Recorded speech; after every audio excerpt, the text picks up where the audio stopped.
Rape करते रहे और वो बिहार राज्य में उस वक्त आरजेडी राज में हुआ, महिला मुख्यमंत्री होते हुए हुआ।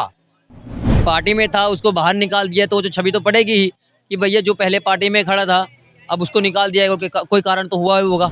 बिहार में आईएएस ऑफिसर की पत्नी, आपने तो फिल्मों में देखा होगा ना, कौन सी मूवी थी वो, एक अक्षय कुमार की मूवी थी, कहती कितना 2 दिन चाहिए लड़की।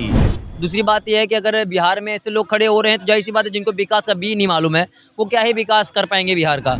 आरजेडी का काल आया, इन्होंने सबसे पहले क्या कर दिया, विद इन 3 मंथ इन्होंने जो जेल के नियम है ना उसमें अमेंडमेंट कर कर आनंद मोहन जैसे जो बाहुबली है उसको छुड़ाने का काम किया। तेज प्रताप यादव को बीजेपी एनडीए में शामिल हो जाना चाहिए। एनडीए बीजेपी के साथ में काहे को भैया, फिर बीजेपी की बेड़ा कराना है या फिर बीजेपी की बेइज्जती करवानी है? क्या लगता है बिहार में कौन आने वाला है?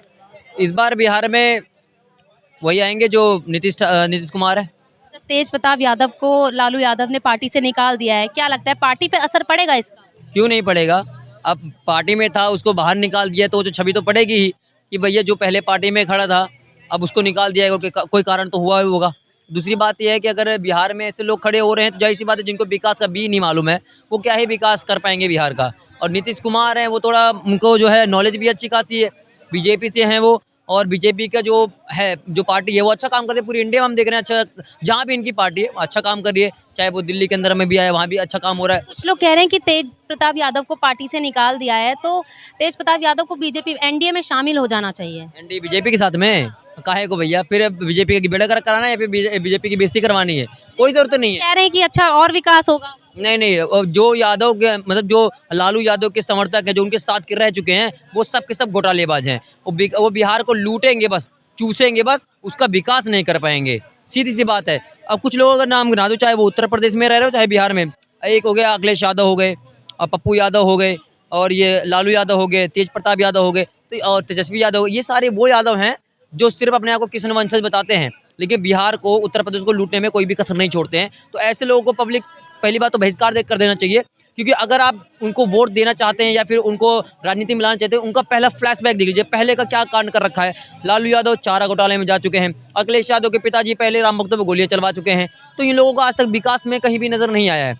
विकास जहाँ दिखेगा तभी तुमको सपोर्ट करेंगे। और जाहिर सी बात है बीजेपी के अंदर में बहुत सारे ऐसे नेता, अब चिराग पासवान को ले लीजिए, चिराग पासवान एक युवा नेता है, और अगर बात करें रोजगार की तो युवाओं को रोजगार की बहुत जरूरत है बिहार के अंदर में। तो अगर चिराग पासवान वहां पर जीतते हैं कहीं ना कहीं युवाओं के लिए काम करेंगे, क्योंकि ये एक युवा ही युवा के बारे में सोच सकता है। चिराग पासवान जो है वो काफी सुर्खियों में है इस वक्त बिहार चुनाव को लेकर।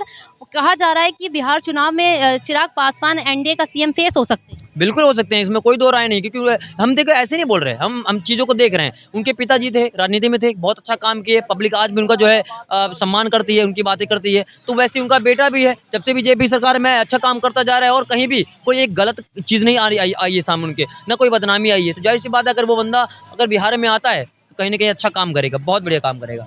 सर सहमत है? देखिए बिल्कुल, आज बिहार जो है ना वो एनडीए सरकार को और भाजपा को, खासकर मोदी जी के नेतृत्व में अगर मैं देखा जाए तो एक नई आशा के साथ देखते हैं।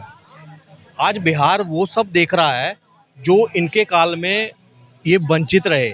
आरजेडी का काल आया, इन्होंने सबसे पहले क्या कर दिया, विद इन 3 मंथ इन्होंने जो जेल के नियम है ना उसमें अमेंडमेंट कर कर आनंद मोहन जैसे जो बाहुबली है उसको छुड़ाने का काम किया। आनंद मोहन कौन था? उसमें एक डीएम आईएएस ऑफिसर को सरेआम मार दिया गया था, उसके आरोपी, और वो जेल में थे।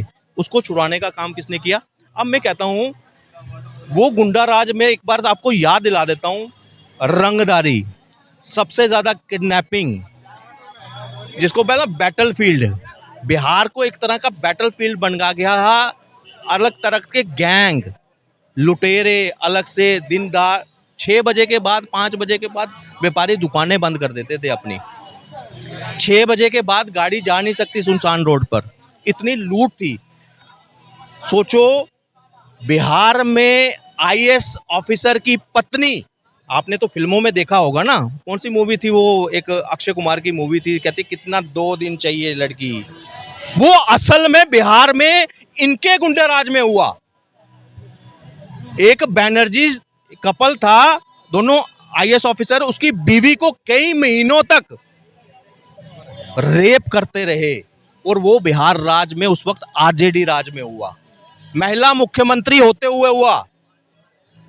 समझिए, क्या बिहार उसके लिए तैयार है दोबारा? इन्होंने ट्रेलर दिया था जब नीतीश कुमार ने पलटी मारी ना, तो वो जो 2-2.5 साल की जो इनकी सरकार रही ना, उसमें क्या दिखा आपको? सुबह 4 बजे पत्रकार के घर पर जाकर, उसके बेडरूम पे जाकर उसको यहाँ गोली मारी गई थी। आपने कवर किया होगा उस न्यूज़ को भी। आरजेडी मीन्स गुंडाराज, अराजकता और बिहार का भविष्य ठप। वो तो कह रहे हैं कि तेजस्वी यादव बोल रहे हैं कि रोजगार देंगे युवा को जो नीतीश के राज में नहीं मिला है। मुझे एक चीज बताइए, कौन सा रोजगार? जमीन का टुकड़ा लेकर? इससे पहले रोजगार देने चले थे ना वो, लैंड जॉब फॉर क्या लैंड स्कैम का, अभी चल रहा है ना, सीबीआई में चल रहा है। आज उसका भी डर है इनको कि कब सीबीआई आकर उठाकर बाप की तरह इनको डाल देगी।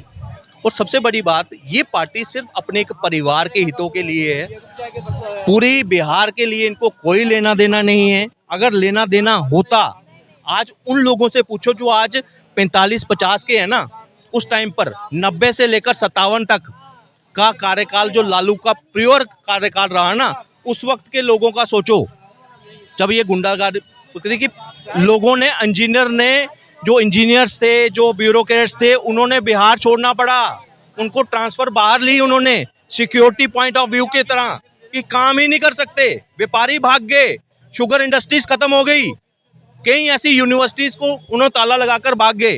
एक्सटॉर्शन, काम करना है पैसा दो।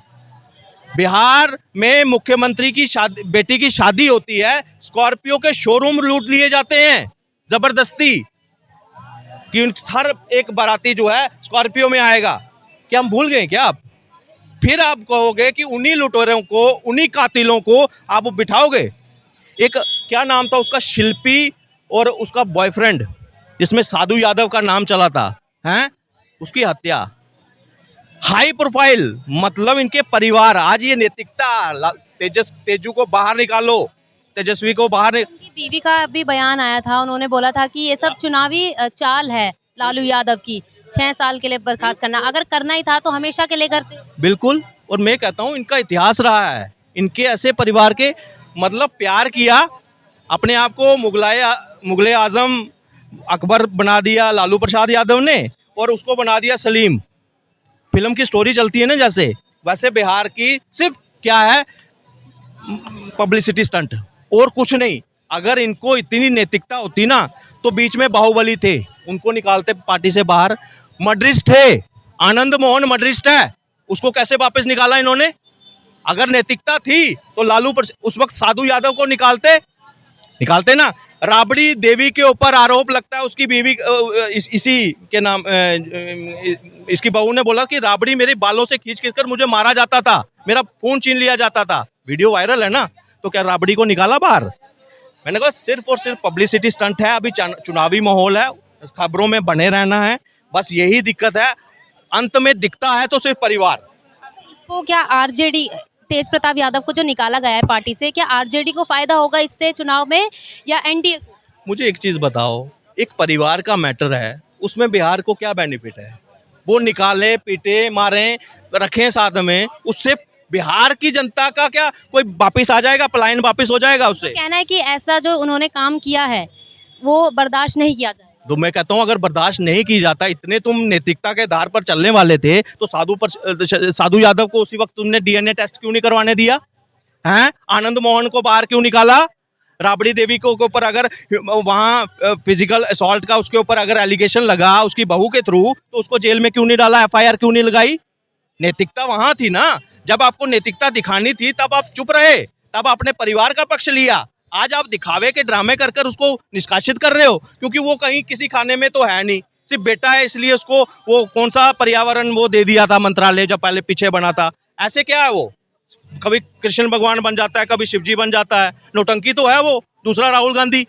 तो या तो वो बदलाव कर रहा होता तो उसको रखा जाता कि हाँ is a important assets for the party. वो तो कुछ कर ही नहीं रहा, ना उसकी कोई साख है किसी जाति में जाकर कि नहीं इसकी जात है, कुछ नहीं। रंगरलियां मना रहा था, उसको मनाने देते, सामने उजागर हो गया, लोगों को दिखाना देखो लालू का बेटा क्या रंगरलियां मना रहा है। अब उसको कवर करने के लिए दिखावा है कि हम ये वो कर रहे हैं। अगर आपकी औकात होती ना तो वहां राबड़ी देवी को भी अंदर डालते। और कई ऐसे एग्जाम्पल मैंने पिछले बता दी, जब नैतिकता दिखानी थी ना तब इन्होंने परिवार को चुना और बिहार का बेड़ा गर्क किया। इसीलिए आने वाले समय में ये जो चुनाव आने वाला है ना, ये वन साइडेड होने वाला है। एनडीए इसमें पूर्ण तरीके से सरकार बनाएगी। आज वहां 2.25 लाख इन्वेस्टमेंट से ऐसा नहीं, धार्मिक सेक्टर मिथिला में सीता माता का मंदिर बन रहा है, वहाँ राजगीर में कॉरिडोर बन रहा है कि लोग वहाँ पे जाए। अगर वहाँ टूरिस्ट पहुँचेंगे तो किसको बेनिफिट होगा? बिहार को। रोड वहाँ बन रहे हैं, इंफ्रास्ट्रक्चर डेवलपमेंट वहाँ हो रही है, हेल्थ सिस्टम को सुधारा जा रहा है। एम्स वहाँ पे बन रहा था जो पीछे टिप्पणी कर रहे थे, अब देखो कितने % बन चुका है वो। कई ऐसे डिस्ट्रिक्ट हॉस्पिटल्स, कई ऐसी बिल्डिंग्स, और सबसे ज़्यादा इंडस्ट्रियलाइजेशन को वहाँ पे इम्प्लीमेंट किया जा रहा है। जब वो इम्प्लीमेंट हो रहा है तो सबसे ज़्यादा चुभन किसको हुई? कन्हैया लाल को, कन्हैया कुमार को। कन्हैया कुमार कहता है देखो अडानी अंबानी के लिए बन रहा है। मतलब करे तो भी दिक्कत, ना करे तो और ज़्यादा दिक्कत, क्योंकि खुद तो इन्होंने कुछ किया नहीं। आज बिहार का विकास हो रहा है, इसीलिए चुभन है। और वो बयान एक बार कन्हैया कुमार का, जो उसके पक्षधर बनते हैं कांग्रेस के, ज़रा एक बार देख लेना। ये वो कन्हैया लाल है जो देश की अखंडता के ऊपर सवाल उठाता है, जो अफजल हम शर्मिंदा हैं, तेरे कातिल जिंदा है, देश की जुडिशरी के ऊपर सवाल उठाता है। क्या वो बिहार का कायाकल्प कर पाएगा? उसका विकास कर पाएगा? मंशा ही नहीं है। जो आर्मियों का सगा नहीं है, जो आर्मी हमारी उसका सगा नहीं है, उसके ऊपर टिप्पणी तक करने में नहीं जूझा, जो हार्डकोर कम्युनिस्ट रहा है कभी, वो बिहार का सगा बनेगा? Bihar mean culture, Bihar mean संस्कृति, बिहार मीन एजुकेशन, ज्ञान, और उसको वही समझ सकता है जो उसमें डूबा हो। ये कम्युनिस्ट विचारधारा का आदमी देश की संस्कृति को समझ सकेगा? वहां माँ सीता और ये प्रभु श्री राम के संबंध को समझ पाएगा? उनकी क्या अहमियत है, भारत की संस्कृति को क्या समझ पाएगा? इसलिए कांग्रेस को खारिज किया। और उसके जो अलायंस में कौन है? आरजेडी, वो तो गुंडा राज का टैग लगाकर, इसलिए पूरा खत्म। नो और अदर ऑप्शन, सिर्फ और सिर्फ एनडीए, भाजपा, मोदी सरकार।